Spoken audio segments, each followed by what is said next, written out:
So one of the first things we do when we start working on a room like this, both as far as investigating it and also seeing what it needs in the way of repairs, is looking for things that don't really make a lot of sense, that aren't what you expect to find in a panel system.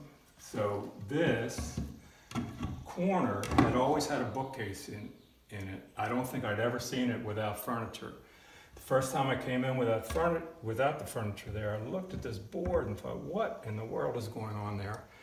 And I was kind of afraid I was going to take it off and find a huge mess from termites or rot, whatever. But what we found instead was a perfectly intact piece of siding that had never been stripped, never been sanded.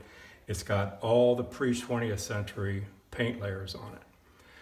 We don't really know exactly why it was covered up in the early 20th century restoration and not restored. Presumably, my guess would be that it was, at the time, in the worst shape of any of the panels in the room. They knew they were going to put a piece of furniture there and figured it just wasn't worth fixing.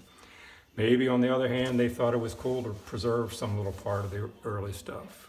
In any case, this has all the paint layers. This paint is probably from sometime in the third quarter of the 19th century. It was originally, of course, a much prettier color. It's kind of faded and oxidized over the years, but anyway.